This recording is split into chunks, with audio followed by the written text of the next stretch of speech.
siècle et voir des films ensemble. Et de retrouver ça, j'ai l'impression d'être à Cannes, là. Ça ressemble, mais bien sûr, oui, c'est la salle de Lucie. Un contre-champ de cette salle, tellement c'est bouleversant de voir à quel point voilà, ça nous est nécessaire de partager des films, ça nous est nécessaire d'être ensemble, de rire, de pleurer et de voir des films. Et je pensais, en voyant tout ça, à quel point on était touchés par l'hommage à Belmondo. Et je me disais, mais ça nous porte tellement le cinéma, ça nous élève tellement, ça nous fait tellement rêver. Et un acteur comme Belmondo, il nous a tellement apporté de joie, voilà, quand il est parti, on s'est aperçu à quel point on était tous attachés à ces films et attachés à ça, au cinéma. Donc voilà, je suis très touchée de voir une salle aussi courte. Ça faisait longtemps que je n'avais pas vu ça. Et vraiment, merci d'aimer autant que moi le cinéma, vraiment. Voilà, et merci à Patricia.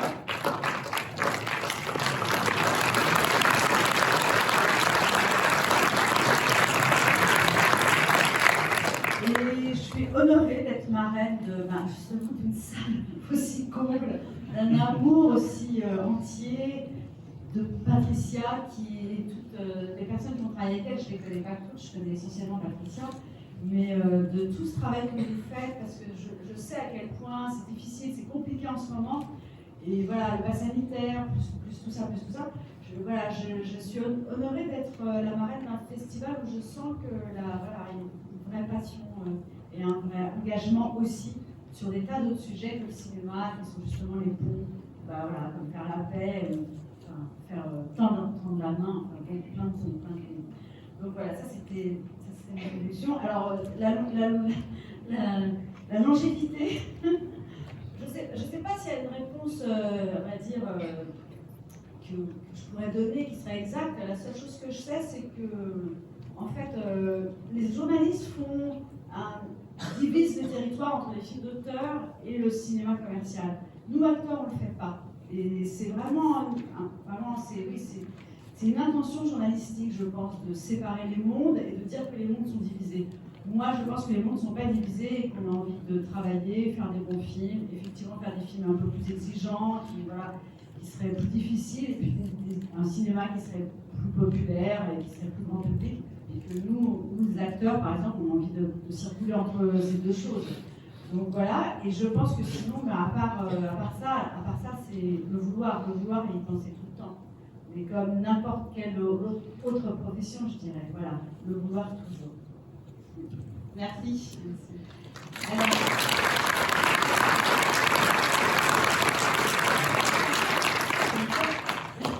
Je le veux, absolument. C'est ça. On a un petit cadeau pour toi. Voilà, c'est notre logo. Avec plaisir. Et puis comme vraiment notre cœur de notre démarche, c'est jeter des passerelles, je te propose d'accueillir la jeune génération, les réalisateurs de Teddy, le film qu'on va projeter ce soir, qui sont là avec nous. Donc Ludovic et Zoran Boukama.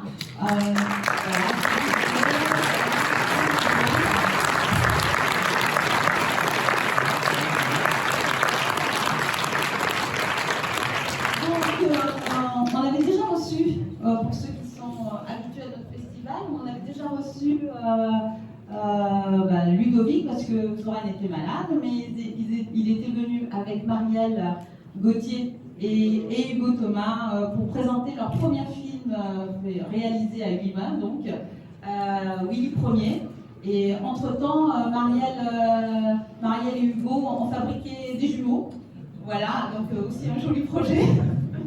Et donc, nous étions vraiment ravis parce que les premières fois, on adore ça et on adore montrer les jeunes réalisateurs. On espère qu'ils vont devenir grands. Et d'ailleurs, un de vos acteurs qui a oublié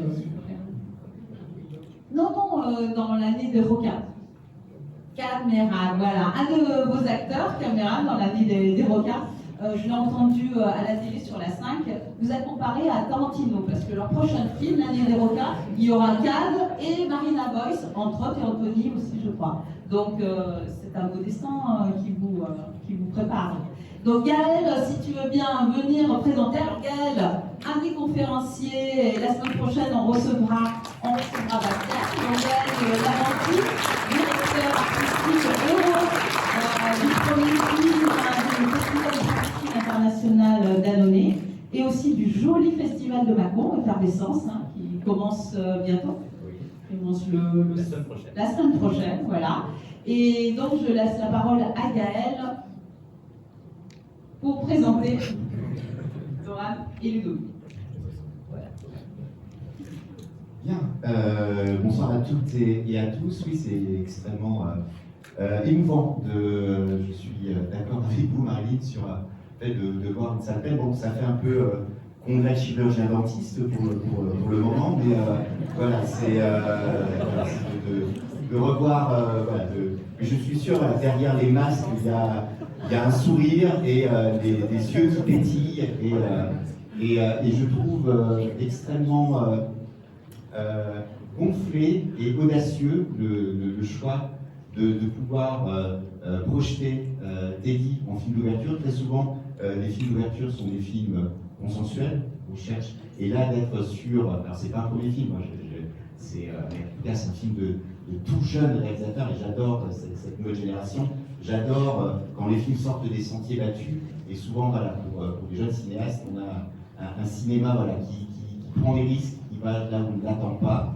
Vous évoquiez aussi le fait que la critique française aime bien catégoriser, et je trouve que vos deux films, que ce soit Willy Ier ou Teddy, et j'espère le troisième dont parlait Patricia, c'est des films très hybrides, qui sont à la fois du cinéma d'auteur, qui dit des choses intelligentes sur l'exclusion, sur la différence, et en même temps dans un cadre extrêmement divertissant, avec ce cheval de Troie qui est le cinéma de genre, en l'occurrence pour Teddy, et cette hybridation, ce mélange, ce métissage, enfin beaucoup de métissage en ce moment, voilà, je trouve que ça donne vraiment des films passionnants.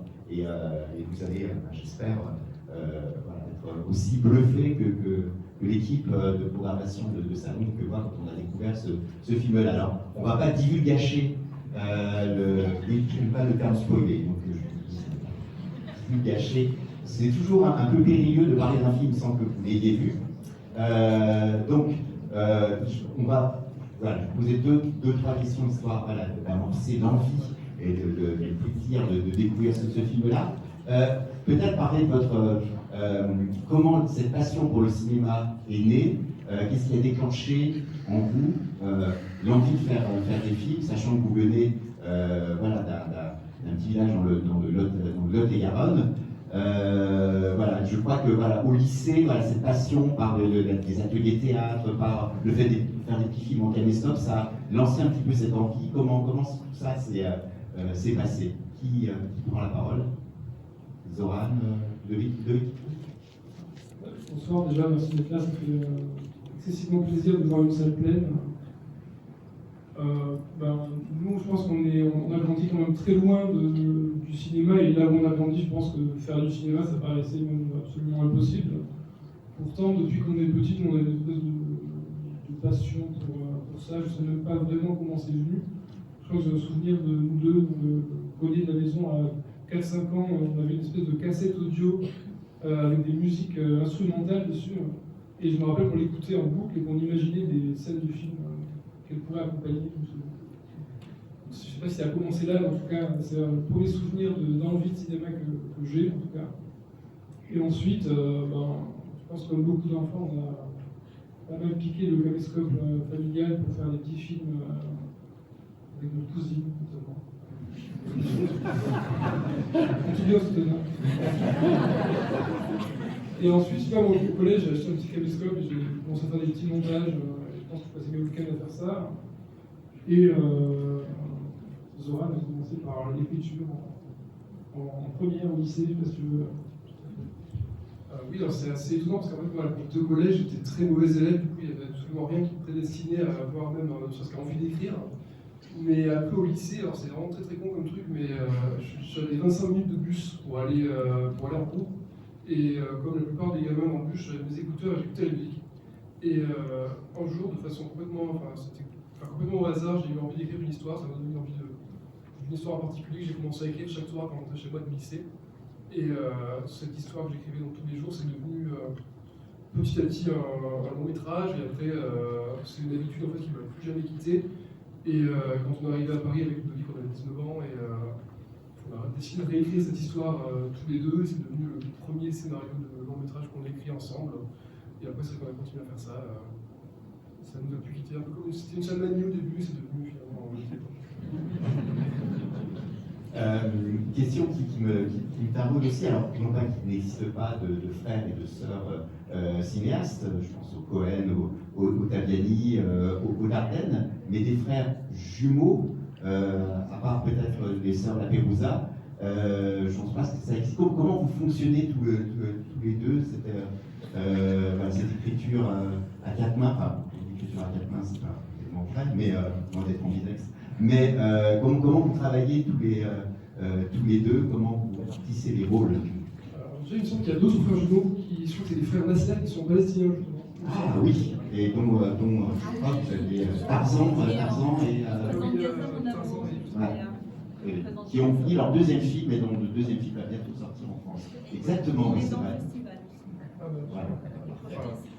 Merci pour la transition. Nous, en fait, on se partage pas trop les tâches, on fait vraiment tout ensemble. On a le fait d'avoir grandi ensemble, d'avoir les mêmes références, fait qu'on est, quand on a assez vite d'accord et qu'on a des automatismes qui se sont mis en place de façon assez évidente. Et en fait, pour le coup, on écrit vraiment à quatre mains parce que presque on est vraiment derrière l'ordinateur à deux et on se souffle à la bille quand on voyage. Vraiment, on écrit vraiment, en fait, on fait tout ensemble, de l'écriture jusqu'au montage, même sur pour la partie préparation du film, on fait des storyboards ensemble, on se divise les séquences et puis on est chacun ordonné sur ce que fait l'autre, on travaille vraiment ensemble. Et sur le plateau, c'est pareil, on essaie de ne pas trop se diviser les tâches, on se met d'accord en amont, puis après on essaie de ne pas parler en même temps, Deux, trois autres questions, bien sûr, rassurez-vous, voilà. Laissez la place aux images. Vous disiez donc que vous aviez eu assez tôt l'envie de monter à Paris, mais en même temps, quand on regarde vos films, il y a ce retour dans la France rurale, que ce soit la Normandie, Pays de Caux dans Louis Ier, et là dans les Pyrénées pour ce deuxième film. Il y a cet attachement comme ça à cette France rurale. Comment vous l'expliquez? C'est vrai que ce qu'il y a, c'est quand on habitait dans le Lot-et-Garonne, je crois que la seule chose qu'on avait envie de faire, c'était de partir et aller à Paris. Et c'est paradoxalement, depuis qu'on est à Paris, on n'écrit que des films qui se passent plutôt dans le monde rural et souvent dans le sud-ouest. Je pense qu'il y a un truc de... Enfin, nous, on a besoin, quand on invente des univers, d'avoir un filtre en fait, entre nous et entre la réalité et l'univers du film. Et je pense que le fait de voir Paris tous les jours nous donne envie de faire des films qui se passent ailleurs, tout simplement parce que ça nous paraît notre région natale nous est devenue plus exotique que notre quotidien à Paris, je dirais. Et après, je pense qu'en fait, c'est aussi parce que venant d'un milieu populaire et rural, je crois qu'on le veut ou non, on est totalement imprégné de ça et toutes les histoires qu'on a envie de raconter, on est tout le temps ramené à ça dès qu'on écrit. En tout cas, surtout, on va tout le temps écrire des histoires qui se passent en province et plutôt dans le milieu où on a grandi, un milieu plutôt populaire. Et ce qui est singulier aussi dans votre univers, c'est ce mélange d'acteurs non professionnels qui sont absolument épatants. Là, il y a un comédien qui s'appelle Ludovic Torrent et qui joue, vous allez voir, le rôle de Pépin. Et des comédiens comme Anthony Bajon, qui est absolument extraordinaire de bout en bout dans le film. Noé Milowski, qu'on retrouvait déjà dans votre premier film. Voilà, cette hybridation de comédiens professionnels, non professionnels, là aussi, c'est quelque chose qui vous tient particulièrement à cœur. Oui, totalement. Nous, on a même commencé nos premiers courts-métrages avec seulement des acteurs non pro. C'était une évidence un peu parce que notre premier court-métrage parlait d'un père illettré et on ne se voyait pas à l'époque prendre un acteur pour jouer ce rôle-là.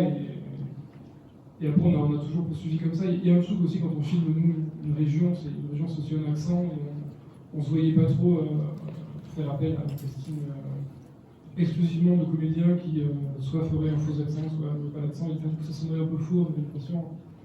Et du coup, on aime beaucoup mélanger acteurs non pro et pro. Après, d'ailleurs, pour Teddy, que vous allez voir, nous, quand on a écrit, peut-être que vu qu'on avait beaucoup bossé avec des non pros, on pensait assez naturellement revenir vers un acteur non pro pour jouer le rôle principal. Entre-temps, on est allé voir la prière de Cédric Kahn au cinéma et on a découvert Anthony Bajon. Et ensuite, on l'a rencontré et je pense que c'était un peu un coup de foudre. Et on s'est dit que, bien qu'acteur professionnel, il avait toutes les qualités qu'on aimait chez les non-pros. Il avait une espèce de naturel et en même temps une douceur aussi qui commence à balancer la dureté du personnage sur papier, qui nous a amené à vouloir bosser avec lui sans hésiter. Et là, sur notre troisième long métrage qu'on est en train de monter en ce moment, on a un casting les 4 acteurs principaux sont des professionnels, mais il y a aussi des gens qu'on a castés dans le sud-ouest. Et la dernière question, parce que le temps file, je pense que j'arrive à finir à peu près. Évidemment, vous allez voir un film de genre, un film de loup-garou. Là, c'est pas trop divulgaché. Quand on s'intéresse comme ça au film de genre, il y a toute une gageure de la représentation, de savoir ce qu'on montre, ce qu'on ne montre pas. Et là, il y a beaucoup de choses. D'ailleurs, si votre troisième film tourne autour du requin, l'un des grands préceptes de Spielberg, c'est il y a derrière aussi un truc économique, c'est-à-dire le fait de ne pas montrer fait que économiquement, c'est que par rapport aux effets spéciaux, mais en même temps dramaturgiquement et en jouant sur l'imaginaire du spectateur, c'est encore plus fort. Donc voilà, comment vous avez conçu justement cette envie de finalement pas trop en montrer. Je crois que pour le coup, c'est notre envie, ce qu'on a imaginé du film a un peu rejoint la réalité économique de notre budget, parce que tu dis c'est un film qui a été fait avec un assez petit budget. Et de base, on n'avait pas envie de trop montrer la créature, parce qu'on se disait que quoi qu'il arrive, ce que le spectateur imagine est toujours mieux que ce qu'on peut montrer, même quand on a des moyens, même dans des films qu'on a admirés comme Le Loup-garou de l'Orange ou Hurlement, qui sont des films dont les effets sont très bien faits, mais il y a toujours un petit truc quand on montre, on voit que c'est faux. Donc on avait envie déjà d'essayer d'éviter ce truc-là. Et après, on n'avait pas beaucoup de budget, simplement on a fait ce qu'on a pu faire aussi. Et il y a aussi, je crois que, pour Teddy, l'envie du film, c'était vraiment de ne pas pasticher le cinéma américain qu'on a pu admirer quand on était ado, et d'essayer de s'approprier ce genre-là pour entrer dans le paysage cinématographique français. Donc je pense que l'idée de montrer peu, ça allait aussi un petit peu avec cette idée-là de ne pas refaire Twilight.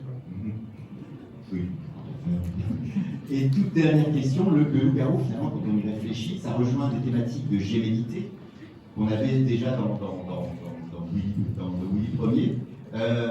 Des deux, quel est le loup-garou? Qui est le loup-garou?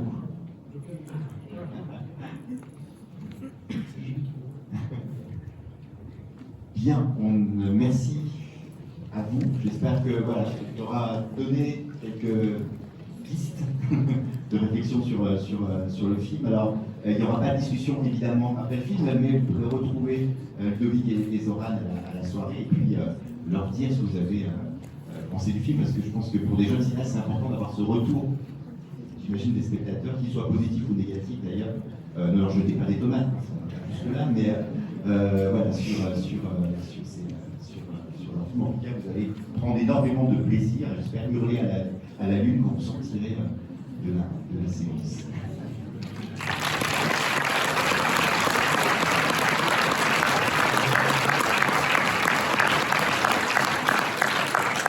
Et justement, un autre plaisir, mais vas-y, Gaël, vraiment on conseille. Oui, moi j'ai le plaisir d'être invité, je crois, pour la 6e ou 7e fois, toujours avec plaisir. Et d'autant que dans la programmation de 57 longs-métrages, il y a énormément de premiers longs-métrages, et notamment ce week-end, il y a beaucoup de premiers films. Et insister sur un premier film donc, qui sera projeté demain soir, 20h30. Ce film, c'est le premier film d'un réalisateur d'origine marocaine qui s'appelle Ismaël El Iraki. Le film, initialement, s'appelle Zanka Contact, va sortir sous le titre de Burning Casablanca. Le film sort le 3 novembre, c'est une avant-première que proposent les rencontres de salon, et c'est un film fait par un véritable amoureux du cinéma. C'est une histoire d'amour, c'est un film musical, c'est un western, c'est un film noir, c'est un film qui est innervé par une passion incandescente du cinéma, et le réalisateur, Ismaël El Iraki, sera présent pour présenter le film. C'est un bonheur, c'est quelqu'un, voilà, comme vous, quand il parle de cinéma, voilà, il y a ça. Il y a une lumière qui s'allume, et je sais qu'il sera ravi de pouvoir échanger avec vous, et plus la salle sera pleine, plus la soirée sera réussie. Donc voilà, et si vous aimez la musique rock, alors c'est une des plus belles bandes-son que j'ai entendues moi, cette année. Donc voilà, ne ratez pas demain soir, il n'y a rien à la télé samedi soir. Donc voilà, Burning Casablanca demain soir. Voilà, je t'ai fait la bande-annonce. C'est parfait, c'est parfait. Vous pouvez peut-être rejoindre au siège, Marie-Line aussi, merci.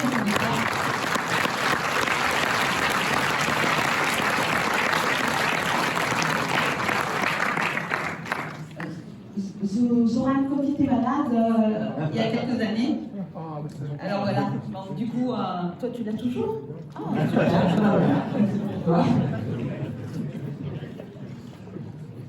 Alors, bien sûr, vous savez que le festival ne peut se faire sans partenaires motivés, fidèles. Et les bénévoles, effectivement, investis, enthousiasme fou de ce cinéma qui interroge et qui vous regarde le monde en face, mais aussi le regarde tel qu'il est, tel qu'on le désire, tel qu'on l'aime, tel qu'on l'admire. Un festival aux caméras incandescentes, comme dans Zanka Contact, qui frôle les âmes et incendie les certitudes, et qui a soif de justice, de faim, de liberté, et qui déconstruit, en tous les cas, on l'espère, profondément, les idées préconçues et les préjugés. Alors ce festival, bien sûr, ne peut être là aujourd'hui, présent, grâce, si on n'avait pas eu tous ces sponsors qui nous ont suivis et qui apparaissent derrière moi. Donc, surtout nos sponsors Privilèges Biotech Dental, la Fnac Salon et les établissements Leclerc.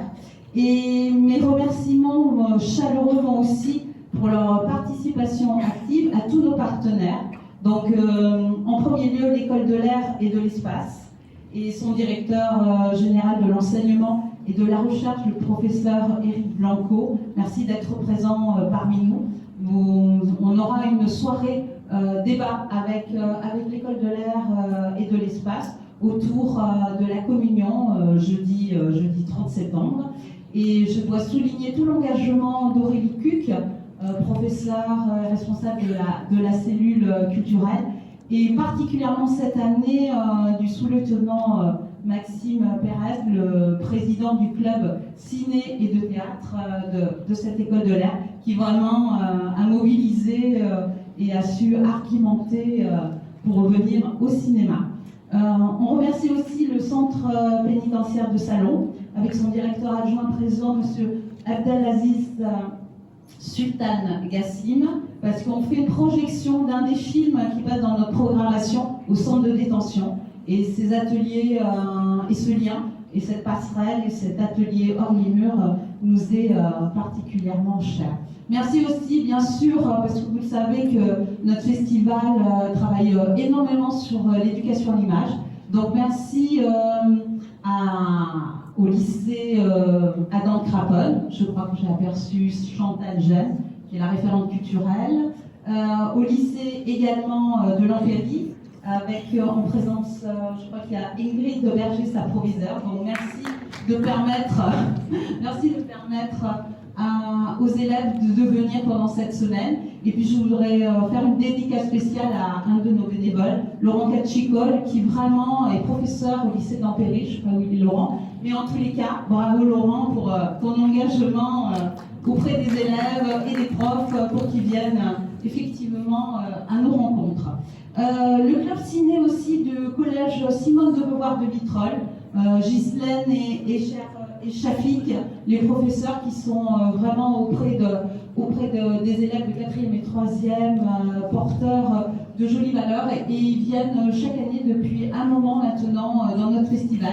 Donc je crois que Ghislaine est ici, et je les remercie de leur présence et surtout de les retrouver avec bonheur pendant la semaine. Bien sûr aussi, on a les centres sociaux à Gesques et Mosaïque qui se mobilisent, et les Bastilles de Haute, et également l'association du quartier du Vieux-Moulin. Bravo pour les applaudissements. Et des remerciements vraiment chaleureux à nos partenaires associatifs qui chaque soir vont animer les débats. Donc le fameux Café Musique Portail Coucou avec William Babi, le vendredi 1er octobre. Il ne faut vraiment pas louper la soirée jamaïcaine autour du documentaire Ina de Yard. Vraiment, c'est un moment festif parce que notre festival, c'est aussi un festival généreux, c'est aussi un festival qui aime la fête. Donc le vendredi 1er, ne loupez pas ce documentaire. Merci aussi à l'OMS, on est en partenariat avec eux sur 2 films sur le sport, The Riser et Slalom. À l'association Welcome Salon, je crois qu'il y a ces 2 présidentes ce soir, c'est une association Michel Fraisse et Catherine Colligné. Et vraiment, je voudrais souligner tout le travail de cette association, qui est une association d'aide aux réfugiés. Et merci pour cette très belle association de Charles.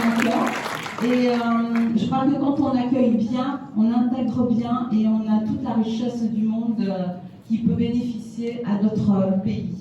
Merci aussi au festival Terre et Avenir qui va présenter mercredi soir un documentaire avec un intervenant qui débattra avec vous. Merci au festival Film Femmes Méditerranée dont les membres vont aussi être présents pour présenter lundi soir un film très féministe et de Macédoine du Nord. Si Dieu existe, son nom est Petrounia, qu'on vous recommande particulièrement.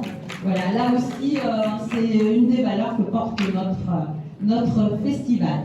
Et puis, une immense reconnaissance à l'équipe des Arcades, parce que vraiment, on a une chance de pouvoir compter sur eux, sur son directeur, Laurent Mousset, voilà, qui est applaudissé avec formidable.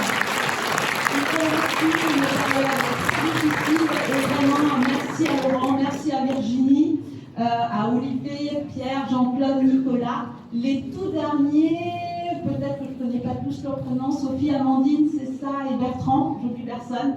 Donc merci, ils sont petits soins pour nous et pour vous, et ils font un énorme travail.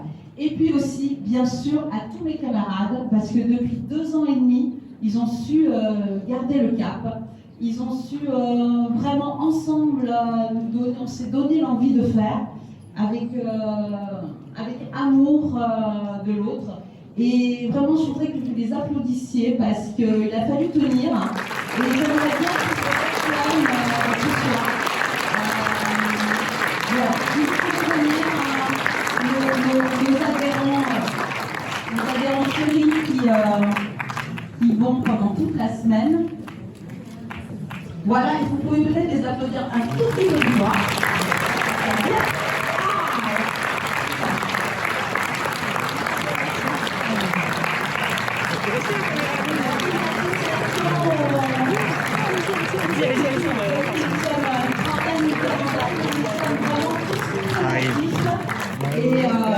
Et voilà, c'est avec bonheur que je leur dis merci, merci, merci.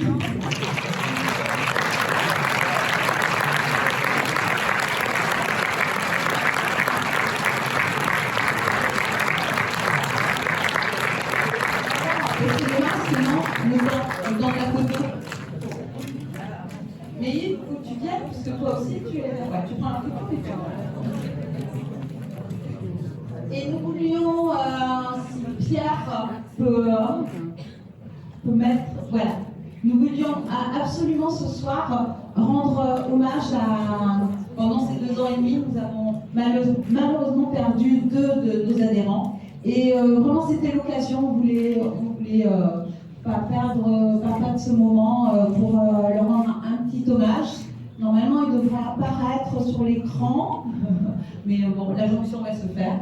Et je voulais parler de Michel Deroubaix, qui en cinéphile averti, alors que la maladie commençait déjà vraiment à faire son chemin. Elle est quand même venue voir son dernier film, a été Capharnaüm, quel film, et d'avoir fait ce choix de cinéphile, vraiment.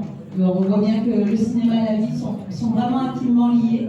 Également, on voulait vous parler également aussi de Serge Alfano. Mais pour l'instant, je vais laisser le micro à Jackie, qui voulait dire un petit mot sur Michel.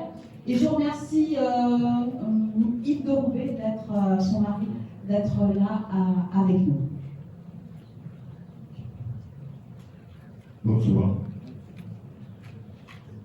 Michel Deroubaix, Michou pour ses amis. Elle nous a quittés il y a tout juste 1 an. Pendant tout son temps de bénévolat au sein des rencontres cinématographiques de Salon, elle fut une adhérente au sens premier du terme, au sens noble du terme, une vraie adhérente. Dans notre association, si diverse, si passionnée, parfois bouillonnante, et qui se réinvente depuis 30 ans, Michou avait toute sa place.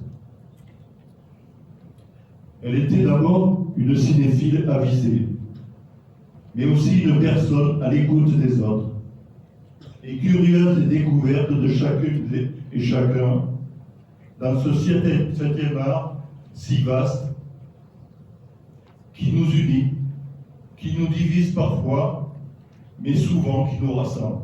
C'est le cas ce soir.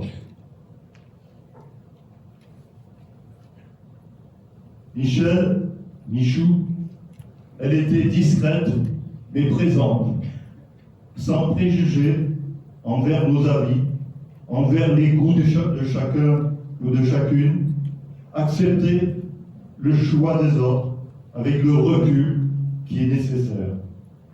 Tout ça, c'était Michou. Tu avais, Michou, une générosité culturelle? Non, tout simplement une générosité tout court. Alors, oui, tu représentais parfaitement notre association. Au nom de tous les bénévoles, je suis honoré ce soir de te dire merci Michou pour tout ce que tu nous as apporté, tout ce que tu nous as appris.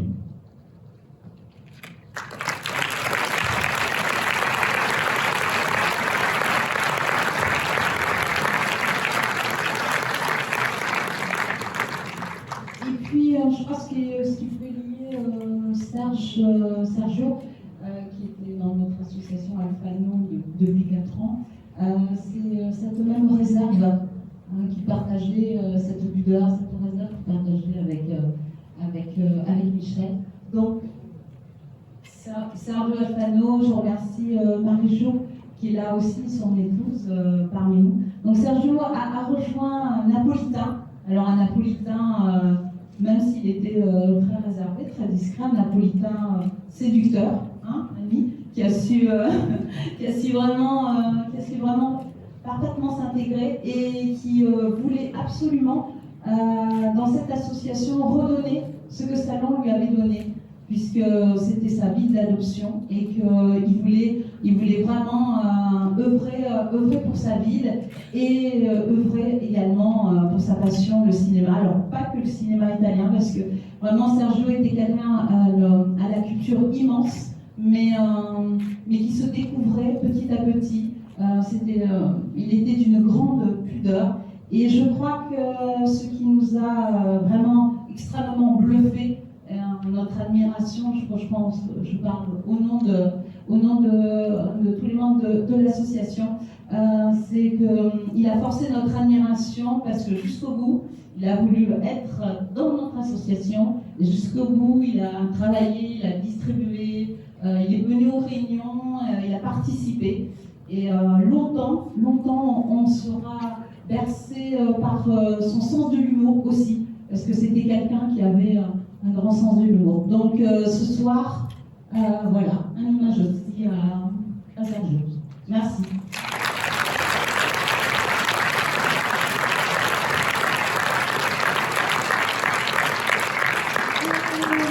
Pour finir, avant la projection, bien sûr, je l'ai gardé pour la fin parce que, alors on doit remercier bien sûr la région et le département, mais tout particulièrement Monsieur le maire, des remerciements chaleureux à la ville de Salon-de-Provence pour sa mobilisation hors pair.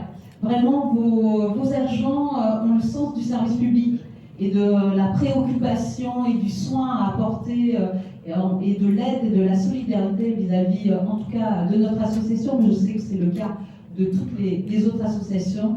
Et on a vraiment apprécié toute leur disponibilité. Et j'espère que je ne vais pas oublier un service, mais vraiment, je tenais à dire un grand merci aux agents de la communication, bien sûr, de l'animation, de la vie associative, des services techniques, que ce soit les festivités, le patrimoine bâti. Monsieur Becerra vraiment a été adorable. Le cabinet, bien sûr, le protocole des services jeunesse, en tout cas le service transport, le service jeunesse, la police administrative également, le musée. Vous voyez qu'on a vraiment mobilisé beaucoup de forces dans cette ville, service culturel et bien sûr l'office du tourisme et enfin la médiathèque. La médiathèque avec laquelle nous avons un partenariat sur un atelier d'écriture scénaristique, donc un atelier que vous pouvez suivre sur inscription, autour d'un film, La Véronica. Et vraiment, ce partenariat est tout à fait intéressant. Donc, je vous engage à venir voir La Véronica et à vous inscrire à cet atelier. Merci plus particulièrement donc, à Julia Portini Coutarella, à Michel Roux, premier adjoint et adjoint à la culture, à David Litier, ce sont les finances, donc on l'applaudit, parce qu'on en a un besoin. Et à Patrick Aluzi, notre camarade Patrick Aluzi, de l'Office du tourisme. Donc merci vraiment pour ce soutien indéfectible, complice, et qui nous a permis de donner naissance à ce festival. Un festival généreux, c'est vraiment notre marque de fabrique. Monsieur le maire, si vous voulez bien nous rejoindre.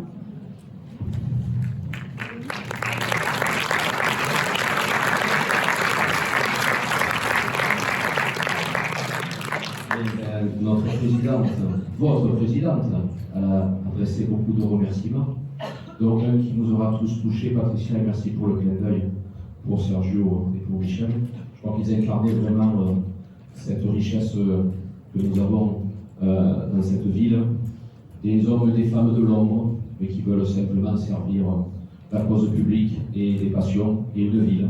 Ils l'ont fait admirablement tous les deux, comme vous le faites tous autour de moi. Notre présidente, votre présidente, elle a adressé beaucoup de remerciements ce soir. Elle a oublié quand même un remerciement qu'elle ne pouvait peut-être pas se faire elle-même, mais que je vais faire moi-même. Voilà, merci Patricia. Merci beaucoup. Merci beaucoup. Vraiment, si tu me permets, nous sommes fiers de toi. Salon est fier de toi et à travers toi, de tes équipes, de toute cette énergie que tu arrives à mobiliser, que tu es arrivé à remobiliser après ces périodes si particulières et si compliquées. Ce soir, cela a été dit, mais je voudrais quand même m'y associer. C'est un moment quand même un peu particulier et on a envie de vous faire partager cette émotion. Bon, ce soir, je partage une double émotion en fait. La première, c'est de retrouver effectivement tous ces visages, toute cette communion, tout ce vivre ensemble qui nous a tant manqué pendant ces mois et ces années de difficultés. Ça fait vraiment du bien de revoir une telle ambiance. Et je vais vous faire une confidence même. Et je crois d'ailleurs que la présence de nombreux élus ce soir l'illustre. Il fut un temps où les élus que nous sommes, lorsqu'ils étaient invités à tant et tant d'inauguration, de manifestations, de vernissage, se disaient encore, il faut y aller. Voilà. Et bien là, on est tous venus en courant. Voilà. Au point de remplir quasiment les 2 premiers rangs, tellement aussi à nous, ça nous a manqué de nous retrouver dans ces moments dont on s'est aperçu d'ailleurs en ne les ayant plus qu'ils sont si précieux à ce vivre ensemble, qui finalement fait ce qu'est l'humanité. Donc merci de nous permettre de retrouver ces moments à travers cette belle manifestation. Et puis, un merci particulier à notre marraine. Notre marraine, elle nous a permis de voir en avant-première une projection. Chacun retiendra de cette projection ce qu'il veut. Mais moi, j'ai retenu quelque chose. Et là aussi, ça m'a fait du bien.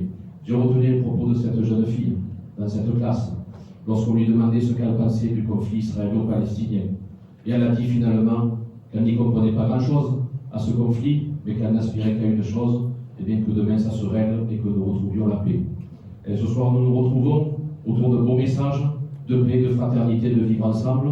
Et bien tout cela, ça ne méritera que des remerciements et des applaudissements.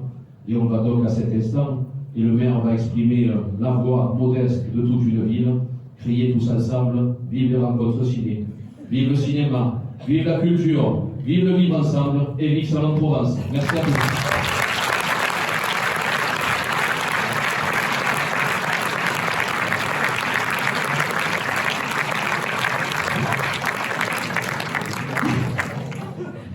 Encore 72, ça me permet de parler de lunettes. Donc, Juste pour la petite histoire.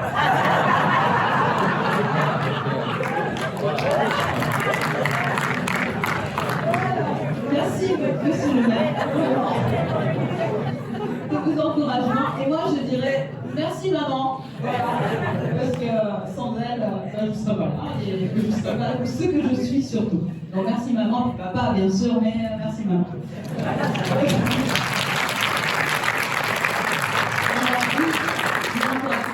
Vraiment droit au cœur. Et encore un dernier mot pour vous inviter cette année à voter en ligne. N'oubliez pas parce que bien sûr les conditions sanitaires ne permettent pas de faire voter le public, mais votez en ligne sur notre site internet rencontre-cinésalon.org. Ça vous permettra effectivement de déterminer le prix du public. Encore un petit mot pour vous dire de profiter de notre restauration les week-ends dans la cabane avec le traiteur Fourchette et GG, Fourchette et cuillère et fourchette. Voilà, le traiteur cuillère et fourchette. Et aussi pour le samedi 2 octobre, pour notre zoom sur notre coup de cœur sur la création iranienne, avec le traiteur iranien Monsieur El Jawabré, que vous pouvez retrouver d'ailleurs sur le marché des Bressons le samedi matin. Et notamment à cette occasion-là, de cette journée de la création iranienne, vous aurez le plaisir de découvrir les œuvres d'une artiste désormais salonnaise réfugiée iranienne et qui est aussi une de nos bénévoles. Je veux parler de Mernouche Saralama, voilà, qui nous présentera toute cette journée.